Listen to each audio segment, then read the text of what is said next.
Okay, welcome to அம்மம்மா kitchen. இன்றைக்கி என்னம்மா பார்க்க போகிறோம்? இன்றைக்கி பூண்டு ஊறுகாய் பார்க்கலாம். ஓகே. குவான்டிட்டி எல்லாம் கம்மியாக தான் பண்ணுறோம். சரி. ஏன்னா அப்போ தான் குயிக்காக நம்ம வீடியோக்குள்ளே முடிக்க முடியும்னு சொல்லிட்டு ஒரு 1/4 கிலோ பூண்டு. 1/4 கிலோ பூண்டுக்கு ஒரு 50லேருந்து 100 கிராம் நல்லெண்ணெய். ஓகே. ஒரு டேபிள் ஸ்பூனு கடுகு, வெந்தயம். ஓகே. இப்போ முதல்ல கொஞ்சோண்டு புளி ஊற வச்சுருக்கேன். சும்மா ஒரு நெல்லிக்காய் அளவு. ஓகே. ஓகேங்களா? இப்போ கடுகும் வெந்தயமும் சும்மா லைட்டாக ஸ்மெல் வர அளவுக்கு வறுக்கணும். ரொம்ப வறுத்துட்டோம்னா கசந்துடும். ஓகே. அதனால் சும்மா லைட்டாக கொஞ்சம் ஸ்மெல் வர அளவுக்கு அதை வெடிக்கிற போது இப்போவே ஸ்மெல் வந்துடுச்சு. அதனால் இதை எடுத்து மிக்ஸி ஜாருக்கு மாற்றிடலாம்.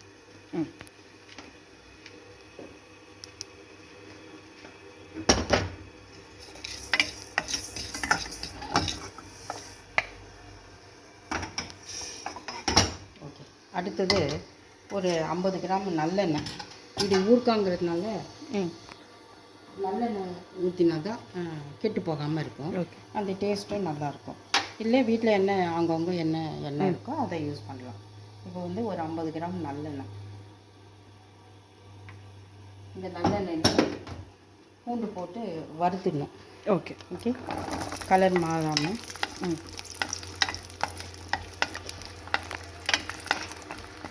என்ன எது வரைக்கும் ஃப்ரை பண்ணணும்? கொஞ்சம் அது சுருங்குற அளவுக்கு. ஓகே. கலர் மாறக்கூடாது. அதே நேரத்தில் அதில் கொஞ்சம் நீர் சத்தெல்லாம் குறைஞ்சி கொஞ்சம் கலர் கொஞ்சம் சேஞ்ச் ஆகுற வரைக்கும் ஓகே கை பிடிக்காமல் கொஞ்சம் வறுக்கணும்.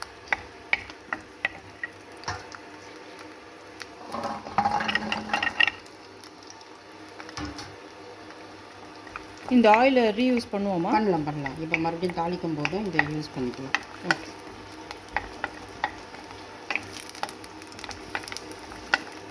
எப்படியும் ஊறுகானா எண்ணெய் மேலே நிற்கிற அளவுக்கு அந்த இருக்கணும் ஊறுகாய். அப்போ தான் கெட்டு போகாமல் இருக்கும். ஏன்னா இதுக்கு ப்ரிசர்வேட்டிவெல்லாம் எதுவும் போடுறதில்ல, வினிகரு அது மாதிரி எதுவும் போடுறதில்ல. அதனால் நல்லெண்ணெயும் நம்ம இதுக்கு போடுற புளியும் தான் இதுக்கு ப்ரிசர்வேட்டிவ். அதனால் அது கொஞ்சம் நல்லா எண்ணெய். லெமன் போடலாமா? இல்லை, லெமன்னு இல்லைன்னா புளி எது போடலாம். ஏதாவது ஒன்று தான் போடணும். நம்ம இந்த ரெசிப்பியில் புளி தான் போடுறோம். ஓகே. புளி ஊற வச்சுருக்கேன். ஓகே.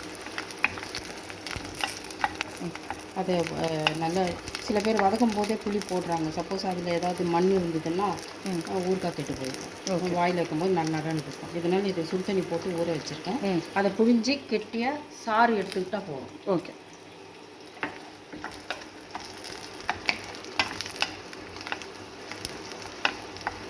இப்போ அதுக்கு இது வதங்கிறதுக்குள்ளே நான் போய் இதை அரைச்சிட்டு இந்த ஏற்கனவே மிக்ஸி ஜாரில் போட்டிருக்கதை பவுடரை அரைச்சிட்டு வந்தேன். ஓகே.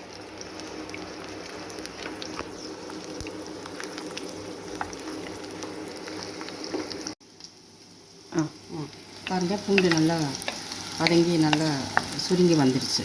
ஓகே. இப்போ இதை ஒரு பிளேட்டில் மாற்றிடலாம். மாற்றிட்டு இதில் 2/3 மிக்ஸி ஜாரில் மாற்றி ஆறினப்புறம் ஒரு 10 நிமிஷம் ஆறினப்புறம் அரைச்சிட்டு வந்துடலாம். ஒரு 1/3 மாத்திரம் அப்படியே இதில் அப்படியே ஸ்ட்ரைட்டாக போட போகிறேன். ஏன்னா அப்போ தான் பூண்டு ஊறுகாங்கிறத தெரியும்.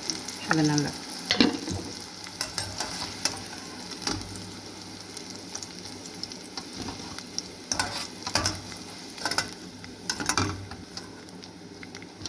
இது ஒரு 10 நிமிஷம் ஆறட்டும். ஆறி மிக்சியில் அதே நம்ம அந்த பவுட்ரு பண்ணின அதே ஜார்லேயே கூட நம்ம அரைச்சிட்டு வந்துடலாம். ஓகே. ஓகே. இப்போ மிக்சியில் போய் அரைச்சிட்டு வந்துட்டோம் பூண்டை. இப்போ தாளிச்சிடலாம். ஓகே. கடுகு போட்டு அதே எண்ணெயில் நம்ம ஏற்கனவே பூண்டு வதக்கின அதே எண்ணெயை தாளிச்சிட்டு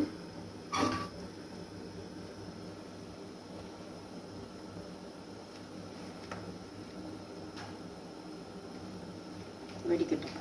பூண்டு கடுகு வெடிக்கட்டும்.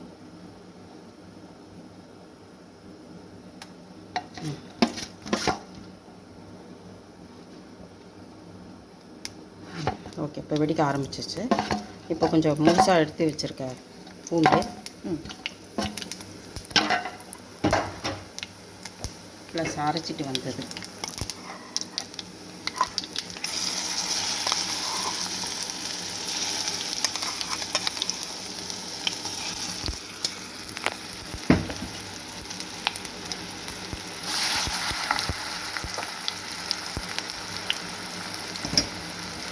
போட்டுட்டு இதுக்கு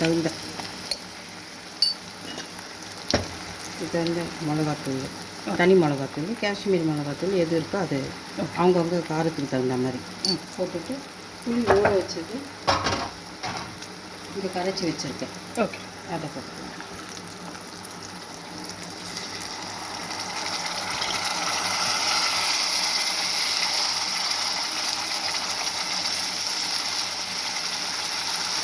எல்லாமே செய்யும்போது சிம்மிலே வச்சுக்கோங்க.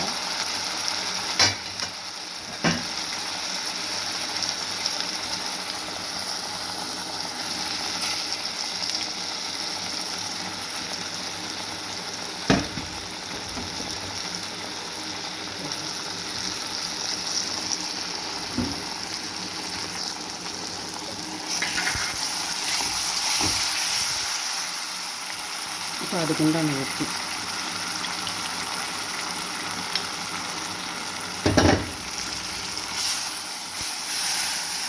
அது பிடிக்காமல் கலரி விட்டுட்டே இருக்கணும். இப்போ மஞ்சள் தூள், பெருங்காயத்தூள்.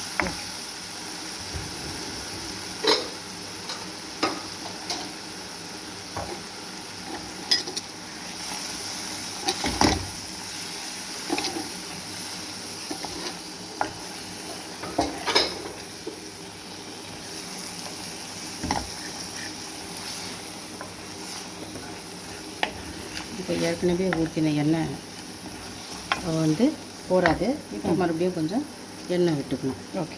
அதாவது 50 கிராம் கணக்கு, கூட குறைச்சல் போட்டுக்கலாம். நான் ஏற்கனவே வறுக்கும்போது போட்டிருக்கேன். இப்போ இன்னும் கொஞ்சம் அப்போ தான் அடி பிடிக்காமல் எண்ணெய் கூட இருந்தால் தான் கெட்டு போகாமல் இருக்கும். ஓகே. இப்போ பெருங்காயத்தூளும் மஞ்சளும் உப்பும் போட்டிருக்கேன்.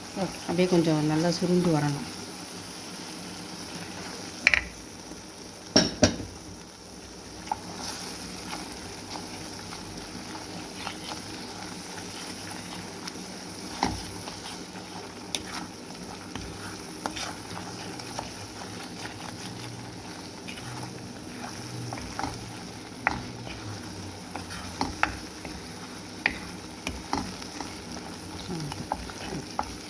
அவ்வளோதான், சுருண்டு வந்துடுச்சு, எண்ணெய் பிரிஞ்சிருச்சு.